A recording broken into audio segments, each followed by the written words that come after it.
Welcome back to my channel happy and sad life blog. তোমরা সবাই কেমন আছো? আশা করি তোমরা সবাই খুব ভালো আছো, আর আমিও ভালো আছি। তো আজকে ভীষণ রিল্যাক্স মনে হচ্ছে, মনে হচ্ছে চাপ মুক্ত হয়েছি। তো আমার তো তোমাদের তো আগের ভিডিওতে শেয়ার করেইছি, আমার ফাইনাল টিচিং পরীক্ষা ছিল, সেটাও হয়ে গেছে। আর আজকে এক্সটার্নাল প্র্যাকটিকাম ভাইভা ছিল। তো কি হয়েছিল, আজকে পরীক্ষা দিতে গিয়ে এত শরীর খারাপ করছিল, ভীষণ শরীর খারাপ করছিল। একটু গরম পড়েছে, তো কি হয়েছে, আমি পরীক্ষা দিতে গিয়ে ঘেমে টেমে অস্থির, আমি এমনি অলরেডি এখনও ঘামছি। তো ওখানে পরীক্ষা দিতে গিয়ে ঘেমে টেমে অস্থির হয়ে গেছি, এত শরীর খারাপ করছিল, দাঁড়াতে পারছিলাম না। আর যে কোথাও বসবো তো সেটা হচ্ছিল না, কারণ ম্যাডামদের কাছে যেতে হচ্ছিল, স্যার ম্যাডামদের কাছে বারবার সাইন করাতে, ডেলিভার করতে। তো খুঁটিনাটি কাজ ছিল, সাইন করানো, চেক করানো, ওগুলো করছিলাম। তো আমি পারছিলামই না, এত কষ্ট হচ্ছিল। তো আমার বন্ধু বান্ধবীরা আমাকে ভীষণ হেল্প করেছে যাতে তাড়াতাড়ি আমার হয়ে যায়। তো তাড়াতাড়ি পরীক্ষাটা দিয়ে বাড়ি এসে কি করেছি, আগে ভালো করে স্নান করেছি, ঠান্ডা জলে বেশি করে আগে স্নান করে তারপরে শুয়েছিলাম। বেশ ঘন্টা দুয়েকের মধ্যে রেস্ট নেওয়ার পরে তারপরে আমার শরীরটা ঠিক হয়। এত শরীর খারাপ করছিল, ভীষণ শরীর খারাপ করছিল। ওষুধ টষুধ খেয়ে আমি 2 ঘন্টার মতো শুয়েছিলাম, তারপরে উঠে আমি খাওয়া দাওয়া করি। এত শরীর খারাপ করছিল, আমি খেতেও পারিনি দুপুরে। তো রেস্ট নেওয়ার পরে তারপরে খেয়েছিলাম। তো যাই হোক, এখন বেশ ভালো লাগছে, এখন শরীরটা একদম ঠিকঠাক, বেশ চিন্তামুক্ত হচ্ছে। পরীক্ষাগুলো নিয়ে ভীষণ চাপে ছিলাম, কারণ হয় না, কি করে দেব, কি হবে না হবে, সেভাবে পড়াও হয়নি, অনেক টেনশনে ছিলাম। সব প্র্যাকটিকাম, তারপরে সমস্ত টিএলএমগুলো করতে পারবো কিনা, এলডিগুলো করতে পারবো কিনা, ওগুলো নিয়ে ভীষণ চাপে ছিলাম। তো যাই হোক, সেই সমস্ত কিছু মুক্ত, সব শেষ। আমার ভীষণ শান্তি মনে হচ্ছে, বাঁচলাম। পুরোপুরি বাঁচিনি, মার্চে আর একটা পরীক্ষা আছে, তো সেটা দিতে হবে, সেটা লিখিত পরীক্ষা। সম্ভবত ওটা রানাঘাটে হবে, জানি না কি হবে। তো যাই হোক, আমাকে তো যেতেই হবে, ঠাকুর ঠাকুর করে যাতে ভালো মতো হয়ে যায়, সেটাই চিন্তা করছি। তো ওটাই কি হয়, অন্যান্য দিন ভিডিও করতে গেলে আমার এই যে পেছনে সোফার মাথার উপরে অনেকগুলো থাকে, আর্ট পেপার রোলিং করা থাকে, টিএলএমগুলো করা থাকে। তো সেইগুলো দেখো আজকে আর নেই, শুধু ওই চার্ট টাঙানোর ওইটা আছে, বাকি সমস্ত কিছু জমা হয়ে গেছে। ঘরটাও বেশ ফাঁকা ফাঁকা লাগছে।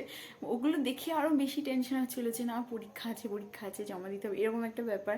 তো যাই হোক, সমস্ত কিছু হয়ে গেছে নিশ্চিন্ত। তো আমি এক জায়গায় গেছিলাম, মাসিবাড়ি গেছিলাম। তো ওখান থেকে এসে ভাবলাম ভিডিওটা করি। তো এখন কটা বাজে বলো তো, এখন বাজে রাত 9টা। তো আমি রাত 9টার সময় ভিডিও করছি, ভালো লাগছিল না, ভাবলাম তোমাদের সাথে একটু কথা বলি, তাহলে ভালো লাগবে। তো সেই জন্য এখন রাত্রিবেলা আমি ভিডিও করছি। ভাবো তাহলে, যখন মাথায় যেটা আসে তখন সেটা। তো একটা পিকনিকের প্ল্যানিং করছিলাম আমি আর মা মিলে। তো দেখা যাক, তোমাদের দাদাভাইয়ের একটু লুচি খাওয়ার ইচ্ছা হয়েছে, লুচি আলুর দম আমার মায়ের হাতে। তো মনে হচ্ছে খুব শিগগিরই সেটা হবে। দেখা যাক লুচি আলুর দম পিকনিক করা যায় কিনা, হলেও সেটা তোমাদের সাথে শেয়ার করব। তো চলো, পুরো ভিডিওটা দেখতে থাকো। তো পিকনিকটা তো আজকে হচ্ছে না, যেদিন হবে সেদিন তোমাদের সাথে শেয়ার করব, অবশ্যই শেয়ার করব। তো সবটাই শেয়ার করি যতটা পারি, সমস্ত কিছু শেয়ার করা হয় না, কারণ বুঝতেই পারছো এরকম সময় আমি পেরে উঠি না সবসময়, আমার কাছে ফোনটা থাকেও না, থাকলেও আমার সবসময় ভালো লাগে না। তো চেষ্টা করি। তো সঙ্গে থেকো, সাথে থেকো, আর পাশে থেকো। তো চলো, পুরো ভিডিওটা দেখতে থাকো। তোমাদের সাথে একটুখানি কথা বলছি, আমি তাও হাঁপিয়ে যাচ্ছি। বুঝতে পারছি, আমি কথা বলতে বলতে আগেই বসে পড়েছি বিছানার উপর। শরীরটা আমার এখনও পুরোপুরি ঠিকঠাক হয়নি, একটু ভালো হয়েছে। আমি একটু আগে ভিডিও করছিলাম, করতে করতে আমি হাঁপিয়ে গেছি, আগে আমি বসি, এরকম হয়ে গেছে। সত্যি কি অবস্থা আমার, না একটুতেই হাঁপিয়ে যাচ্ছি, কি অবস্থা। আমি শুধু সেটাই ভাবছি যে আমি কি করব, জানি না, ভগবান জানে। তো যাই হোক, আমি তো তোমাদের বললাম একটু মাসিবাড়ি গেছিলাম। তো আমি বললাম না, আজকে ভীষণ মনে হচ্ছে ফ্রেশ লাগছে, মনে হচ্ছে রিল্যাক্স, কোনো চিন্তা নেই, টেনশন নেই। তো মাসিবাড়ি গেছিলাম, মাসিবাড়িতে দিদিভাই আছে, আর আমার আছে শান্তা পাখি, ছোট্ট বাচ্চা, ওর নাম অদ্রিকা। তো আমার ভীষণ কিউট লাগে। কী করে জানো তো, এরকমভাবে যখন কোলে নিই, সামনে আসি, এরকমভাবে চুলটা ধরবে, এদিকে চুলটা ধরবে, আর জোরে করে টান মারবে, আর করে চিৎকার করবে, ভীষণ জোরে জোরে চিৎকার করে। তো আমি একটা ভিডিও নিয়েছি, আমি তোমাদের সাথে শেয়ার করবো। ভীষণ জোরে জোরে চিৎকার করে, আর ভীষণ জোরে জোরে চিৎকার করে, মানে না দেখলে কেউ বিশ্বাসই করবে না। ভীষণ জোরে জোরে চিৎকার করে, আর ওর তো দাঁত হয়নি, মুখটা দিয়ে কামড়ানোর চেষ্টা করে গালে। তো আমার ভীষণ কিউট লাগে, মানে ওই মোমেন্টগুলো দারুণ লাগে, দারুণ লাগে। মানে ওর সাথে সময় কাটাতে গেলে মনে হয় যে সময় কি 1 ঘন্টা, কি 1 ঘন্টা, 1 ঘন্টা কোনো ব্যাপারই না, 1 ঘন্টা হামেশাই কেটে যায়। তো মাসির বাড়ি একদমই কাছে, অনেক দূরে না, একদমই কাছে। এই 2 মিনিট লাগে, 2 মিনিটও লাগে না, মনে হয় 1 মিনিট লাগে, এই একদমই বাড়ির পাশে। তো সেখানেই গেছিলাম।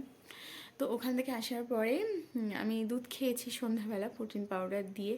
তো আমরা যেখান থেকে দুধ নিচ্ছিলাম সেখানে আর দুধ দিচ্ছে না, অন্য জায়গা থেকে দুধ নিচ্ছি। যাই হোক, তো প্রোটিন পাউডার দিয়ে দুধ খেয়েছি। আর তোমাদের দাদাভাইয়ের জন্য, তোমাদের দাদাভাই আমাকে দুপুরবেলা বলেছিল, মানে আমি যখন কলেজ থেকে আসি ভীষণ শরীর খারাপ লাগছিলো, ওর তখন বর্ণ ছিল, তাড়াহুড়ো করে চলে গেল। তো তখন আমাকে বলেছিলো যে শিউলি বেলের শরবত করো, তুমিও খাও, ভালো লাগবে, তোমার শরীরটা এমন খারাপ লাগছে, তুমিও খাও, আমার জন্য একটু রেখো। তো আমি রেখে দিয়েছি, এখনও ওরকমই আছে। মানে আমার ভীষণ রাগ হয় খাওয়ার জিনিস টিনিস ওরকমভাবে ফেলে রাখলে, না খেলে। তো এদের জন্য কেউ রাখে জিনিস, মানে আমার খুব রাগ হয়। না রেখেছি, খেয়ে নেবে, তা না খাবে না, বলেছি একবার খেতে, পরে খাবো পরে খাবো। এই তো এখন রাত 9টা বাজে, আর কখন খাবে, আর খাওয়া হলো না, জিনিসটা ফেলা যাবে, এরকম মানে যাচ্ছে তাই। তো যাই হোক, তো চলো আমার শন্টা পাখির ক্লিপটা তোমাদের সাথে শেয়ার করি। তো আমি ওকে ভালোবেসে শন্টা পাখি বলে ডাকি, আসলে ওর নাম অদ্রিকা, ভীষণই কিউট। তো চলো তোমাদেরকে দেখাচ্ছি।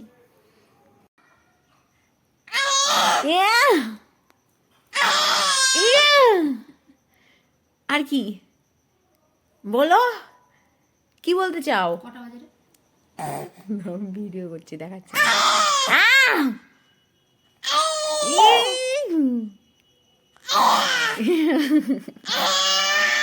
এই ভিডিওটা তোর বাবাকে পাঠাবো।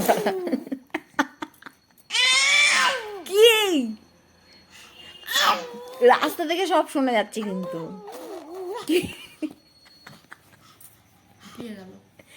হাঁপিয়ে গেছো সোনা? হ্যাঁ, তুমি হাঁপিয়ে গেছো? দাঁড়াও ফিরে করে রাখি। কি করছিস ওটা? কি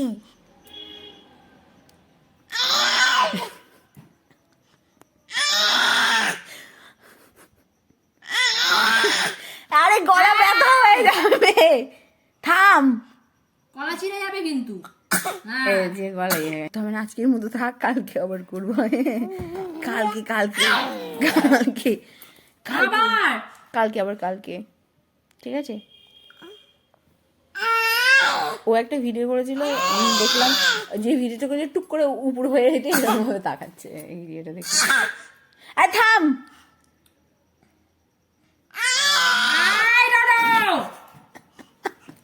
টাকা টাকা টাকা দেখেছিস সেটা, যখন যার দিকে তাকাবে এইদিকে তাকা।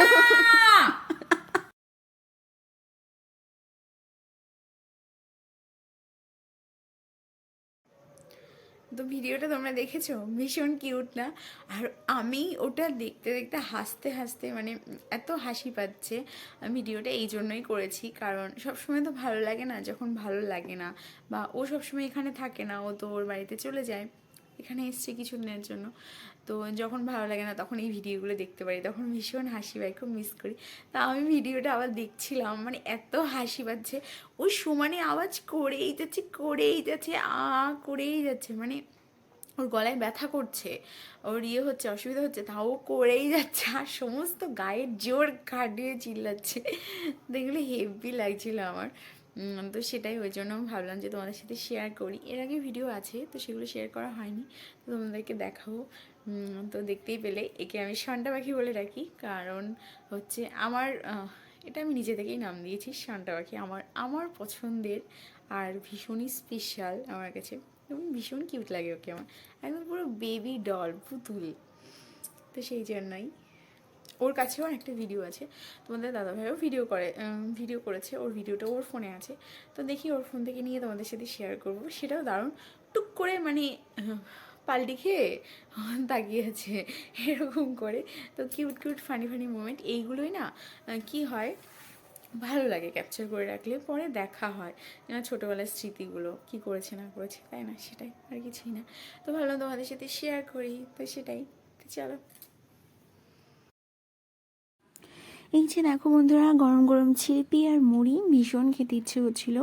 লিখতে লিখতে ভাবলাম একটু গরম গরম জিলিপি আর মুড়ি খাওয়া যাক, দারুণ লাগে, টেস্টি লাগে খেতে। তো এই যে আমার কর্তামশাইও খাচ্ছে, কিন্তু একদম ভিডিও করতে দেয় না, বলে না তুমি করো, আমাকে দেখাবে না। তো যাই হোক, আর এই ভিডিওটা হচ্ছে আগের দিনে, অর্থাৎ শিবরাত্রির দিন, শিবরাত্রির পরের দিনের। তো ও রাতেই করতো শিব পুজোটা, কিন্তু করতে পারেনি কারণ অনেকটা সময় জেগে থাকার ব্যাপার ছিল না খেয়ে, তো সেই জন্য পরের দিন করলো। আর এখানে এই যে শিব মন্দিরটা হয়েছে, এটা আমাদের বাড়ির একদমই কাছে, বিবেকানন্দনগর হাই স্কুলের ওখানে। তো খুব বড় করে মন্দিরটা করা হয়েছে, খুবই ভালো হয়েছে। মন্দিরটা করার পর আমাদের সবার ভীষণই সুবিধা হয়েছে। কি হয়েছে, আগে আমরা সবাই কালনায় যেতাম বা এখানে সেখানে যেতাম, কালীবাড়িতে যেতাম, তো এই মন্দিরটা বাড়ির কাছে থাকার জন্য এখন অনেক সুবিধা হয়েছে, সবাই যেতে পারে। তো এই যে দেখো অঞ্জলি দিচ্ছে, ও উপোস ছিল, কিন্তু আমি উপোস থাকতে পারিনি, আমি পুজো দিতে পারিনি। আমি এমনি দূর থেকে প্রণামি করেছি আর একটু আরতি করছি, কারণ আমার তো পুজো দেওয়া হবে না, তো সেই জন্য। কিন্তু ও পুজো দিচ্ছিল, ও উপোসই ছিল সারাদিন। তো সেটা আমার খুব ভালো লেগেছে। যাকে ছেলে মানুষ সহজে উপোস থাকতে চায় না, কিন্তু তাও থেকেছে। ভাবছিলাম হয়তো পারবে না, কিন্তু না, পেরেছে। তো যাই হোক, এই মন্দিরে কিন্তু সবাই এসে পুজো দিচ্ছিল, সবাই। আর ওই যে দেখো জল ঢালছে।